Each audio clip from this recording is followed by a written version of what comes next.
En este momento queremos invitar al ingeniero Ali Jadú Ruiz. Él es consultor privado y nos acompaña de México y expondrá el tema el rol del regulador en la supervisión de desinversiones condicionadas, implementación y seguimiento. Hola, buenos días, buenas tardes a todos. Quiero empezar por darle las gracias a la Superintendencia de Control de Poder del Mercado y a la Universidad SEC por su amable invitación para platicar sobre este tema. Que a primera vista parece sencillo, pero realmente no lo es, y creo que la presentación que me precedió lo muestra. Hay muchos detalles que hay que cuidar en el proceso de desinversión cuando es ordenado por una autoridad de competencia, y una autoridad de competencia no siempre está bien facultada para meterse a las tripas de estos asuntos. Yo lo digo como ex regulador. Yo estuve 8 años en la Comisión de Competencia en México viendo este tipo de asuntos, y les puedo decir de primera mano que sí es tremendamente complejo, ¿no? Aquí va Daniel Cedeño. Sé que también la superintendencia ha estado muy activa en este tipo de temas, probablemente enfrentándose a estos temas por primera ocasión, y debo felicitar a la superintendencia y a su equipo por haber sabido meterse en el diseño y la supervisión de la implementación de condicionamientos que involucran desinversiones en una fase muy temprana del desarrollo de la autoridad. A nosotros en México nos costó mucho más trabajo, la verdad, y aprendimos sobre la marcha, y pues hoy les quiero dar un poco de color sobre los temas que enfrentamos en este proceso y por qué pienso que es tan importante cuidar estos detalles que se están platicando hoy. Ahora, la verdad, cualquier proceso de imposición de condicionamientos por parte de una autoridad de competencia es complejo, ¿no? Y en el ambiente siempre se dice, bueno, los condicionamientos estructurales son mucho más sencillos y son preferidos que los conductuales, porque esos son los que llevan mucha supervisión y son muy complejos, y hay que meterse a la operación de las empresas y ver lo que están haciendo comercialmente. Pero la verdad es que también las desinversiones también tienen una complejidad muy elevada, nada más que es un poco más sencillo en términos relativos. Y para una autoridad de competencia, debo decir y confieso ante todos ustedes que cuando en México se enfrentó a estos primeros procesos de desinversión, realmente teníamos un poco la idea que esto funcionaría solo, ¿no? Que las partes involucradas tendrían los incentivos adecuados para que la desinversión se diera en tiempo y de manera efectiva. Y aparte, las autoridades pues tienden a preferir la parte más intelectual, análisis económico, jurídico de competencia, ver cuáles son los problemas de eficiencia en los mercados, cuáles son las prácticas. Y una vez que se toma una decisión sobre imponer una desinversión o autorizar a secas una concentración, cuando uno no tiene mucha experiencia, tiende a pensar que esto ya se acabó, ¿no? Y lo demás camina solo, pero no camina solo. Realmente el demonio está en los detalles, ¿no? Y lo que les quiero platicar un poco es sobre cómo te posicionas como autoridad en estos casos. Ahora, ¿cuáles son los objetivos a lograr? No sé si lo hayan platicado algo esta mañana, pero el objetivo primordial es obviamente preservar la competencia en el mercado, ¿no? Se estudia el caso de la concentración en cuestión, se ven si hay potenciales daños a la competencia. Una vez que se identifican, pues se tratan de remediar a través del proceso de desinversión. Y desde aquí empiezan las finezas y las dificultades del asunto. Uno tiene que ajustar la medida a el daño correspondiente. Y nuevamente eso en el papel parece muy sencillo, pero en las condiciones de mercado y las las condiciones de las empresas involucradas no siempre se ajustan a la teoría o a lo que sería un remedio perfecto al problema en cuestión.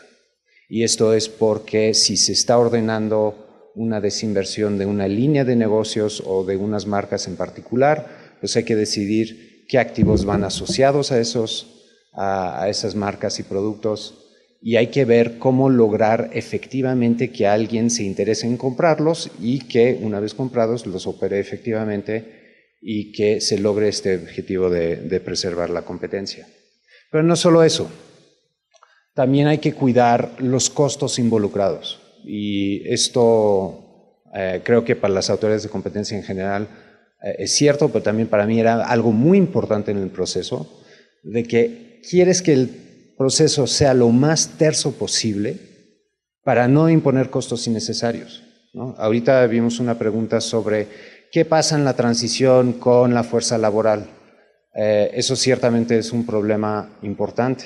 Y la incertidumbre que se crea durante el proceso primero de análisis de una concentración, del involucramiento de un comprador nuevo, y luego aparte de un proceso de desinversión que adiciona, digamos, un elemento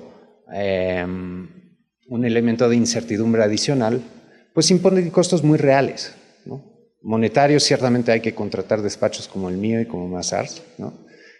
Pero lo que es más relevante es realmente se puede perjudicar el funcionamiento de esas líneas de negocio y al final del día se causa un daño al consumidor, ¿no? Entonces, la parte de costos es importante, se tiene que hacer bien y se tiene que hacer rápido. Y creo que nosotros, les voy a platicar un par de ejemplos, ¿no? de lo que ha pasado en México. A mí me saltan a la mente 3 casos, ¿no? Había un caso en el sector de la industria química, ¿no? Que había una empresa con poder que compró a un competidor y se ordenó la desinversión de una planta, ¿no? A un competidor. Y la verdad, en esa época la comisión no tenía mucha experiencia, de hecho no tenía nula experiencia en la aplicación de este tipo de remedios, y se falló en la precisión de las condiciones en la autorización condicionada que se emitió, porque no precisó las condiciones que se tenían que cumplir. Y la idea de que tuviera que haber al final del día un competidor que pudiera tomar los activos en cuestión como negocio en marcha y que pudiera mantener esa oferta en el mercado. Al final del día, esa planta se vendió básicamente en pedazos, ¿no? Por una parte, la maquinaria sí a un competidor, pero que lo usó para no sé qué fines, y por otra parte se usó los bienes raíces en cuestión para otro fin. Entonces, eso nos puso a pensar muy seriamente en lo que estábamos haciendo y lo que estamos haciendo mal.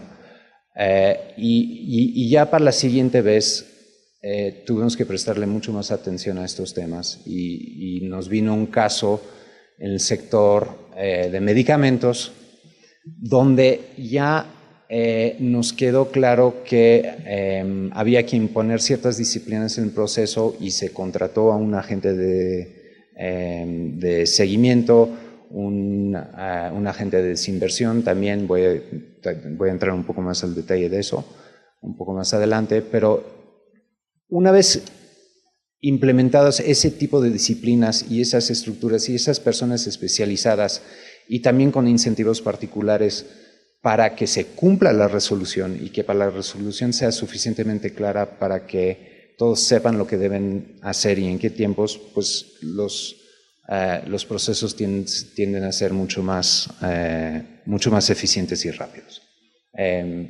Recientemente también hubo un caso de supermercados en México, donde una cadena compró a otra y, digamos, un poco por la reticencia del comprador en vender esos activos, particularmente a un competidor que ya estaba presente en el mercado, fue muy renuente a poner sobre la mesa un paquete de condicionamientos. Eventualmente la comisión impuso una serie de condicionamientos, yo creo que más estrictas de lo que hubiera sido en, digamos, un proceso con mayor interacción.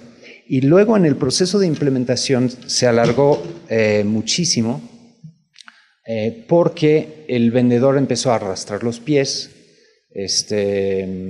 hubo, digamos, fallas en el proceso de informar a la autoridad de lo que estaba pasando en el día a día, se multó a la empresa en cuestión varias veces y finalmente se logró esa transferencia de activos, pero después de un proceso muy largo que duró, digo, varios meses más de lo anticipado, y hubo quejas muy fuertes por parte tanto de la parte vendedora porque no lograba concretar esa venta, pero también por la parte, la vendedora, ¿sí? Y también por la parte compradora, porque se tardó mucho en poder tomar el control de esas tiendas que se vendieron y aparentemente hubo ciertos problemas de deterioro del funcionamiento de esas tiendas en particular. Entonces, esos son 3 ejemplos que dan una idea bastante clara de los problemas que se enfrentan y te ponen a pensar un poco en cómo se puede resolver, ¿no? Y afortunadamente hay mucho camino recorrido. No siempre se pueden resolver todos los problemas, pero hay camino recorrido y se ha logrado avanzar sustancialmente en cómo mejor alinear los incentivos y replicar una transacción comercial donde en esta situación particular las partes no tienen los mismos incentivos. Entonces, ¿cuáles son los problemas? El vendedor, en primer lugar, no quiere vender esos activos, ¿no? Primero, a lo mejor ya está enojado por la decisión de la autoridad. No le parece correcta la resolución, pero bueno, tiene que cumplir al final de cuentas. Y por otra parte, también es causa, digamos, de fricción el hecho de que el comprador, la idea es que el comprador sea un competidor efectivo en el mercado. Entonces tú estás poniendo sobre la mesa una serie de activos o de negocios para que lo agarre un competidor y te compita en el mercado, ¿no? Entonces, obviamente, ese proceso no va a ser fácil, ¿no? Y puede arrastrar los pies de distintas formas. Primero en el tiempo, y por eso es tan importante un agente, un monitor del proceso de desinversión y de cumplimiento de las resoluciones. Pero sobre todo en algunas situaciones donde le estás licenciando marcas o hay cuestiones de apoyo técnico durante los años que siguen el cierre inicial de la transacción, pues hay muchas maneras en que el vendedor puede entorpecer esa transferencia de conocimiento que son un riesgo para la ejecución efectiva de la transacción. Por otra parte está el vendedor, ¿no? Y el vendedor entra, generalmente por mi experiencia en esto, entra en primer lugar con un problema de asimetría de acceso a la información, ¿no? No sabe necesariamente qué tan sanas están realmente las finanzas de las empresas que está comprando, ni de la operación precisa de cómo funcionan estos mercados a veces, ¿no? Incluso si son cuando son participantes ya en el mercado. Entonces, tiene cierta incertidumbre respecto de qué es lo que está comprando, tiene ciertas dudas respecto de su poder de negociación en la transacción. Yo creo que a veces sospechan que están consiguiendo una ganga porque es una venta forzada, pero al mismo tiempo puede haber cierto escepticismo sobre cómo está formulado el paquete, ¿no? Le interesa ciertos componentes, pero otros no. A lo mejor le gustaría tratar de negociar un paquete un poco más amplio que incluya activos asociados como fuerzas de venta o esquemas de distribución. No sabe hasta dónde puede llegar y el papel de la autoridad aquí es importantísimo, ¿no? porque aunque no es un agente de venta, tiene que entender cuáles son los incentivos y tiene que intentar, por lo menos a través de la resolución, darle la tranquilidad al comprador de que va a tener acceso a toda la información y todos los activos que necesita para que esto funcione correctamente. Eso es mucho más difícil cuando no sabes quién va a ser el comprador que cuando ya sabes, ¿no? Y luego también hay algunos problemas en la implementación ex post, particularmente en estos casos donde hay un licenciamiento de marcas o demás, donde yo he notado que a veces hay cierta reticencia a acercarse o a quejarse ante la autoridad porque no quieres envenenar esa relación que permanece entre el que te vendió las marcas o la propiedad intelectual o los activos o la empresa, ¿no? Y en ese aspecto también es muy relevante el papel del agente de desincorporación o el que está supervisando el proceso de cumplimiento de la resolución. Porque es más fácil tal vez acercarse a él y que este agente actúe, digamos, en representación de la autoridad para empujar y torcer algunos brazos para que las cosas se cumplen como se dice en la resolución. Y finalmente, pues como mencioné tangencialmente antes, los intereses del comprador no siempre son los intereses de la autoridad, ¿no? Para un comprador a veces entra en este tipo de mercados y dice, ¿sabes qué? No me interesa tanto una competencia frontal con el incumbente que tiene cierto poder de mercado, si no hubiera una resolución de este tipo. Y puede buscar nichos adyacentes al central que tal vez no sea la preferencia de la autoridad de competencia, ¿no? Entonces, la alineación de todos estos incentivos es una cosa compleja y ciertamente que no se puede hacer desde un escritorio de una autoridad de competencia. Y por eso incluso en los procesos en los que estoy involucrado ahora,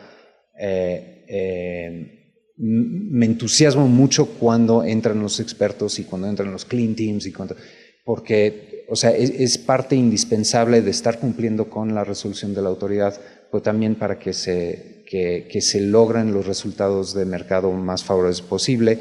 Y eso es bueno para la autoridad porque hay mayor competencia, pero también es bueno para las empresas involucradas porque le sacan mayor valor a su inversión.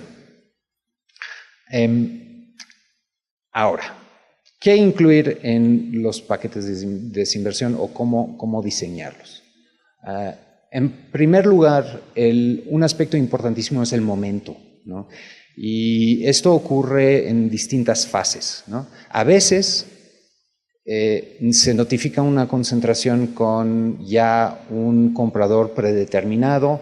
Esto ocurre en muchos casos en transacciones internacionales que luego se notifican en jurisdicciones como Ecuador, como México, que a lo mejor no son el lugar central.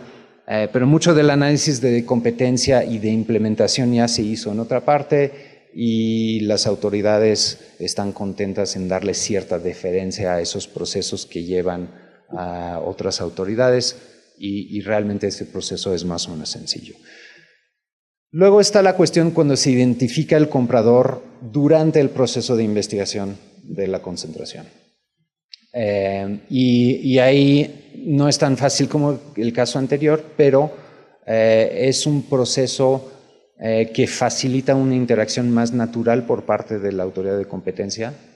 Y aquí es importante que no solo se delegue a terceros la parte de análisis y digamos, de implementación, sino que la autoridad realmente se remangue y que se ensucie un poco las manos y que hable con los involucrados, que entreviste a las empresas interesadas en la compra para saber por qué quieren comprar, ¿no?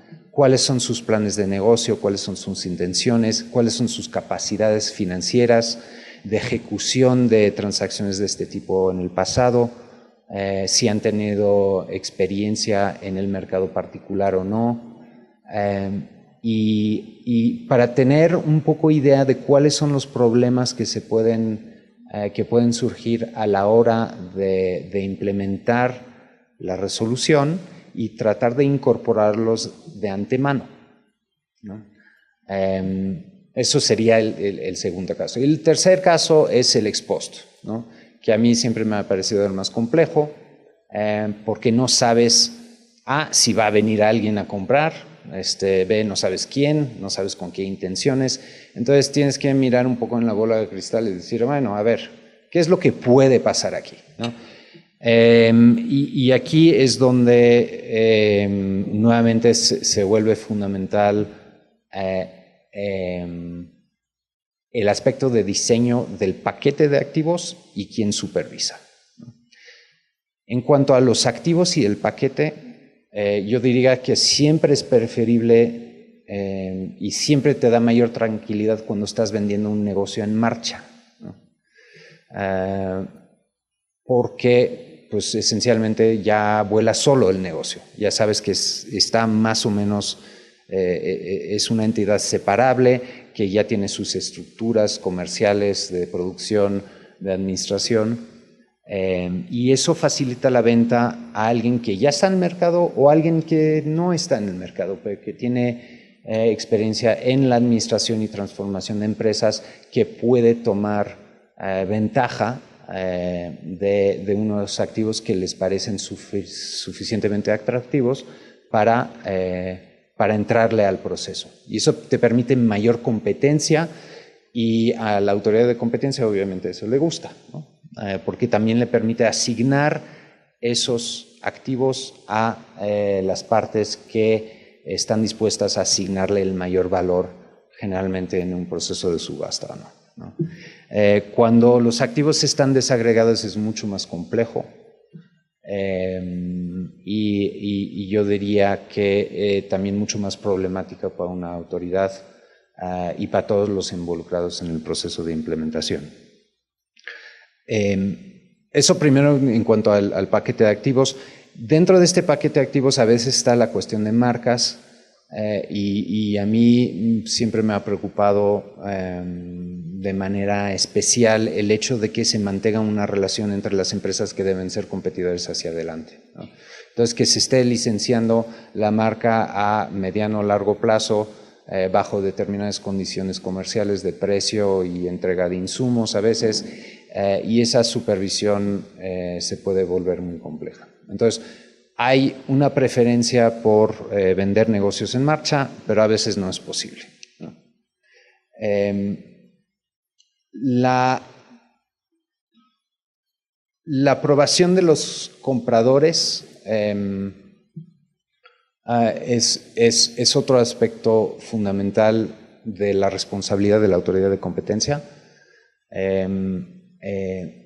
A veces se piensa que por ejemplo, en el caso de medicamentos que vimos, en esa negociación con la empresa vendedora, se puso sobre la mesa un proceso en que ellos postulaban 3 compradores potenciales que se autorizaban, sujetos a autorización de la comisión, que dijera, ustedes pueden venderlo a cualquiera de esos 3 y eso está bien.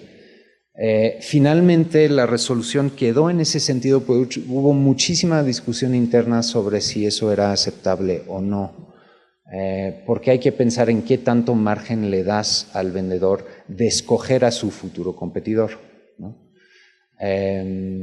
Y nuevamente me regreso al tema de que el vendedor tiene incentivos a vendérselo al competidor más débil, ¿no?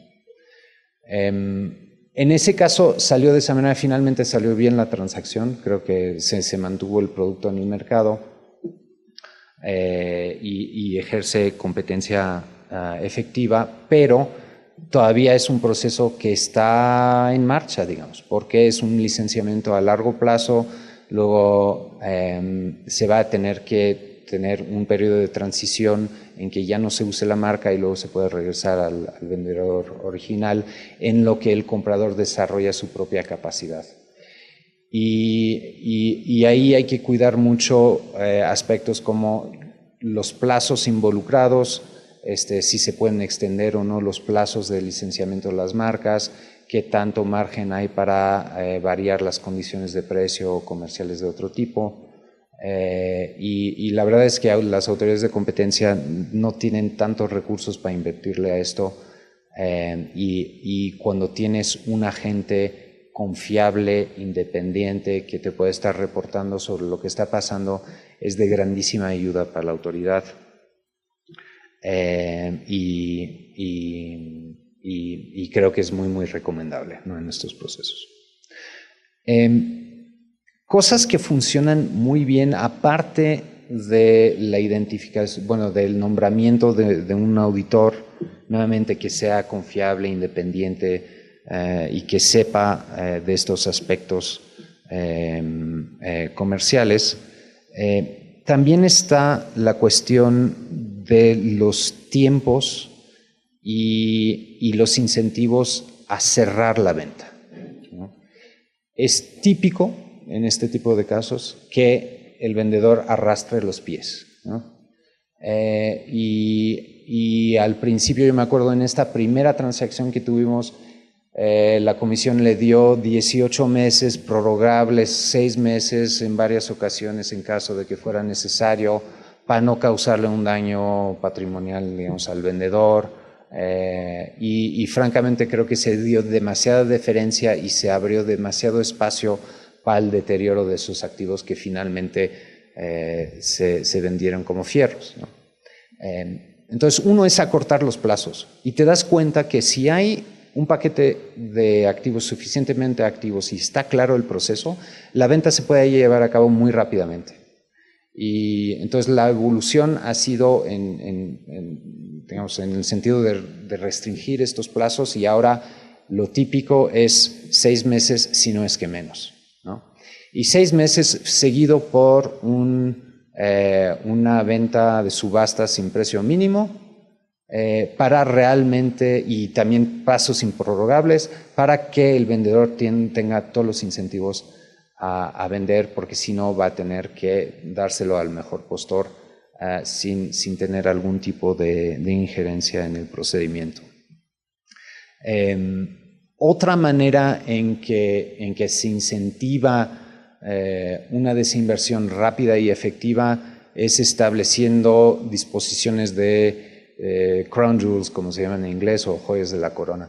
Pones una alternativa en la resolución, dices, mira, te voy a obligar a vender este paquete de activos, que a lo mejor no es, ¿no?, lo ideal, ¿no?, o no me asegura al 100% que llegue un comprador efectivo a imponer una disciplina competitiva en el mercado más hacia adelante, pero voy a ver durante el proceso si sale alguien y me convence de ello, ¿no?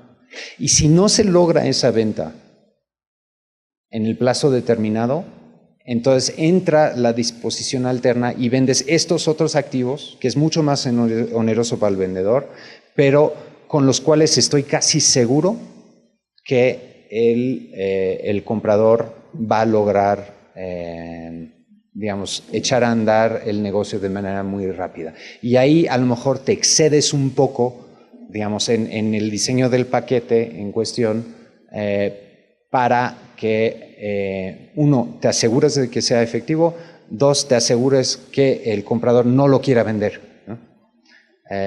Y eso en la práctica, créanme, funciona bastante bien.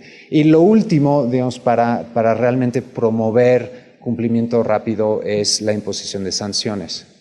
Y en México, lo que se hizo en la última reforma a la ley es prever una sanción de hasta 8% de las ventas de las empresas en México, de la empresa vendedora, si no se cumple con la resolución de la autoridad. Obviamente 8% es un número que llama la atención, entonces para evitar ese tipo de situaciones, lo que busca el comprador pues es efectivamente deshacerse de sus activos lo antes posible, y es lo que quieres, ¿no? Quieres, en primer lugar, ya no quieres estar metido en el proceso, francamente. Cuando es una autoridad, estas cuestiones te quitan tiempo, son complejas, no las entiendes del todo bien, entonces cuanto más rápido sea el proceso mejor, y si hay alguien que te pueda apoyar como Mazars u otras empresas que se dedican a ello, pues luego pues es bueno para la autoridad y para el resultado de competencia en el mercado. Y diría el complemento por el lado del vendedor, por el lado del comprador. Hablamos primero de cuáles son las cosas que puedes hacer para incentivar al vendedor a vender más rápido y de manera más efectiva. Y por el lado del vendedor también hay un papel importante para la autoridad. Y esta es de asegurarle al comprador que tenga acceso a la información necesaria. Y esto no solo es, digamos, due diligence por encima, sino realmente un trabajo serio, digamos, de asegurar que toda la información esté a la mano, tanto de ventas, clientes, esquemas de distribución, contratos y demás, para que realmente tenga la posibilidad de tomar una decisión con la cual se sienta tranquilo el comprador. Y esto es también lo que permite que al final del día se asigne esto a la persona que más lo valore, que nuevamente cuando estás del otro lado y no puedes prever el futuro, en un esquema de subasta en el que todos los participantes tienen la información para tomar decisiones razonadas, te da mucho más confianza como autoridad de que el mayor postor en ese caso es el que va a darle mejor uso a los activos, y es la manera de empatar los intereses públicos con los privados en este caso. Entonces, digo, ya un poco para concluir, es muy importante entender todos estos problemas para poder diseñar resoluciones efectivas. Y realmente creo que es algo que tengo que enfatizar muchísimo, ¿no? La autoridad de competencia no acaba con la emisión de su resolución, sino tiene que estar metido en las tripas de la implementación para que siga. Y al final del día tiene que llevar un proceso de evaluación de la efectividad de sus resoluciones y los procesos anexos para saber si está haciendo buen trabajo o no. Y aquí nuevamente debo felicitar a la superintendencia porque se ha empeñado mucho en los procesos que tiene ahora en puerta o que están en el tubo, en tratar de entender cómo estas cosas funcionan e integrar los incentivos adecuados dentro de las resoluciones. El problema principal, como dije al mero principio, es mantener el nivel de competencia, y aquí siempre hay que resistir la tentación de querer rediseñar el mercado o de incorporarle mayor competencia de la que existía antes. Esto no es fácil a veces para una autoridad de competencia, particularmente cuando está lidiando con empresas que tienen poder de mercado. Siempre están las quejas de ¿por qué no le hiciste vender esto otro y esto otro y esto otro? ¿Y por qué no equilibras las participaciones de mercado? Pues mira, a lo mejor sería deseable en un mundo alterno, pero realmente no creo que sea esa la función de una autoridad de competencia. Lo que tiene que hacer es tratar de llegar a una situación con un nivel equivalente de competencia en el mercado al menor costo y tiempo posible para minimizar las disrupciones y las distorsiones que se pueden dar en el mercado. Y finalmente, en cuanto a la transferencia de negocios en marcha, yo creo que eso es el aspecto realmente principal. Si lo puedes lograr, qué bien. Nuevamente, no solo porque es una garantía más segura de que la competencia se va a mantener en el mercado, sino que también te permite ampliar el portafolio de compradores, ¿no?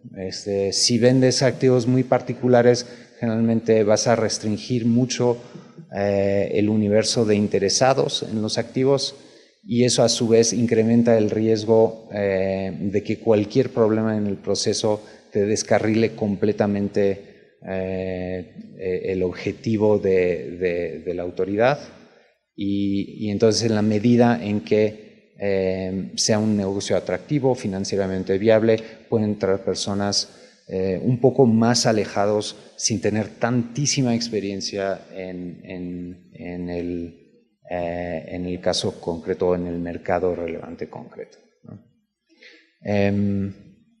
Y bueno, yo creo que lo voy a dejar en eso. Quiero dejar espacio para preguntas y respuestas. He tratado de ser breve y hay muchos temas aquí, pero si hay alguna pregunta en particular, pues bienvenida para discutirla. Por favor, si se levantan y se identifican para realizar la pregunta.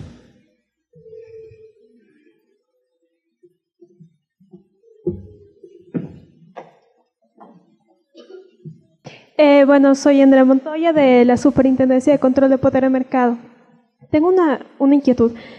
¿Cómo afecta a la entidad de control que cuando los futuros adquirientes de los activos que se van a desinvertir no generan la presión competitiva necesaria?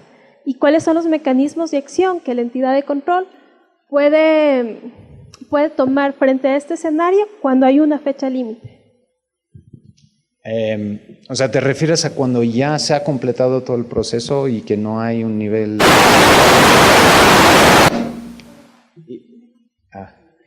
Y no hay... O sea, ya se ha completado el proceso y no hay digamos, la competencia que esperabas en el mercado?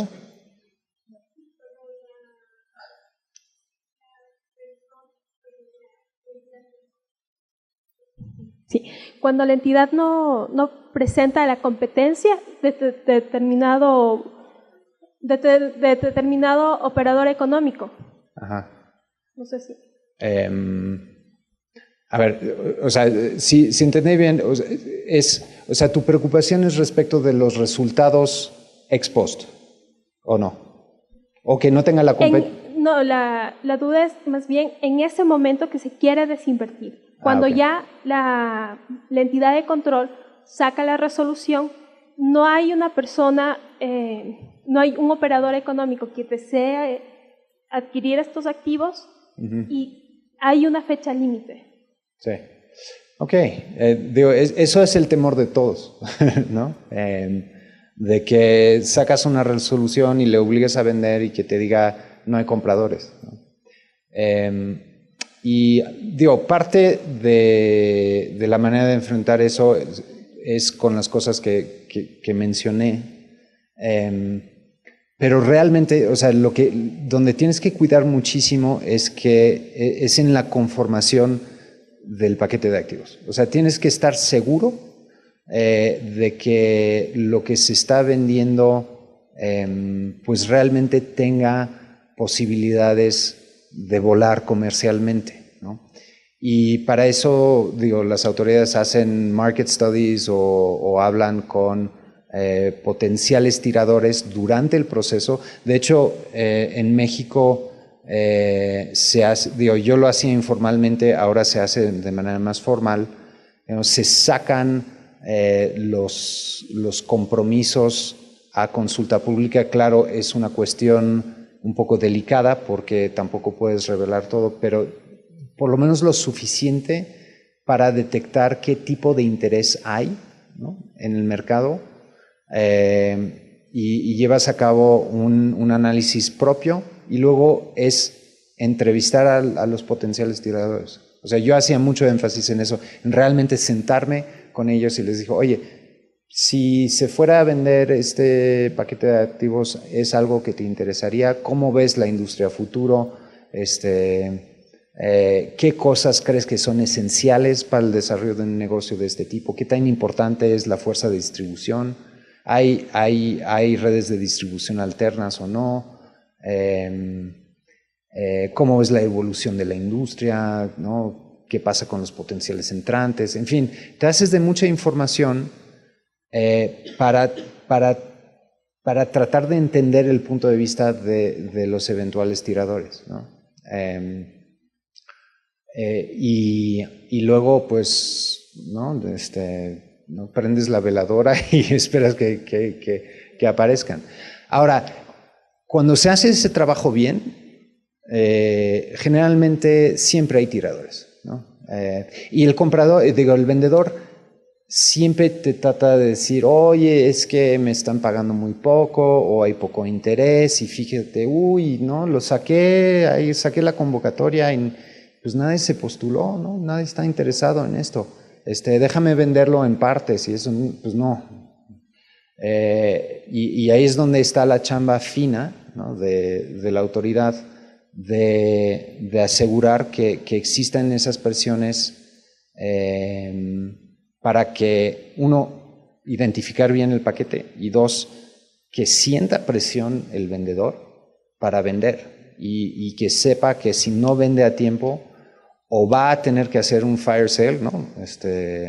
¿no? Lo vende al mejor postor sin precio mínimo y ahí va, ¿no? Lo cual no es necesariamente bueno para la competencia.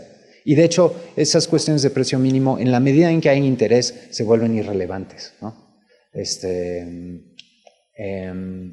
Y bueno, y que haya castigos si no se ejecuta la venta en tiempo. Y para asegurar que el vendedor no pueda entorpecer eso, el agente de desinversión luego tiene un mandato irrevocable, independiente completamente del vendedor, en caso de que se atore la venta, para realizarla de motu propio. Y ahí también involucras a las bancas, al banco de inversión, y como el banco de inversión se lleva un porcentaje del valor de la empresa generalmente, los incentivos están muy alineados para que encuentre un comprador que esté dispuesto a poner dinero sobre la mesa, ¿no? Pues sí, es un poco el arte ¿no? de tratar de tener el feeling para estas cosas y lograr tus objetivos, ¿no? Que no siempre se logra, ¿eh? Digo, yo desafortunadamente aprendí a la mala, ¿no? Y mi primera experiencia fue un trago amargo. Pero ya luego te avispas, ¿no? Como decimos en México.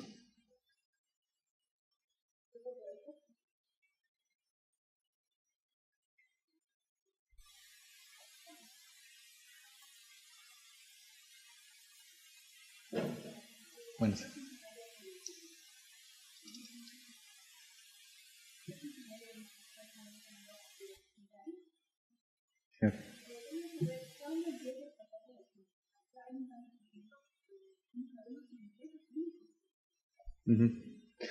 ¿O depende del país? ¿O depende de sí, no, depende de las reglas que se pongan. Y digo, hemos pasado muy por encima de esto, pero realmente cada paso del proceso está reglamentado, ¿no? Y a lo mejor impones un plazo de 30 días para sacar la convocatoria al proceso de venta. Hay plazos para la entrega de reportes periódicos sobre el estado de los activos y de la salud financiera y comercial de la empresa. Y lo que tratas de hacer es empujar lo más posible para que sea rápido el proceso, ¿no? Y siempre hay quejas de dicen, no es bastante tiempo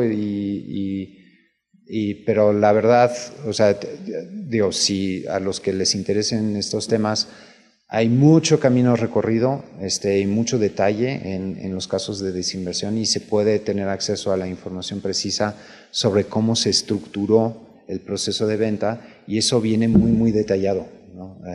Y nuevamente en México también fue necesario imponer un esquema de sanciones importantes para incumplimiento con los plazos intermedios, ¿no? Que es un poco lo que pasó en este caso de supermercados, que se arrastró un poco los pies y no se puso la venta en tiempo y los informes no llegaron y cuando la sangre llega al río a lo mejor lo pones todo en manos de la gente de desinversión y que lo venda como mejor le parezca.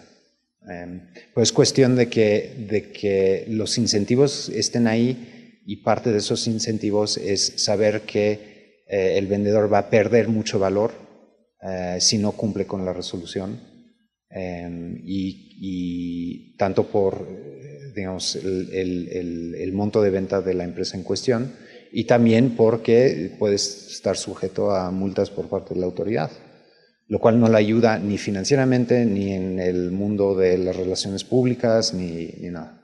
Entonces, juegas con todos esos aspectos para que todo el mundo se ponga las pilas.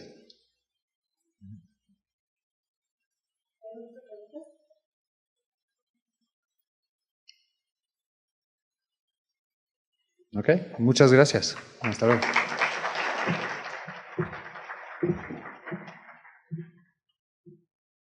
Muchas gracias a Ali Jadú Ruiz por su interesante exposición.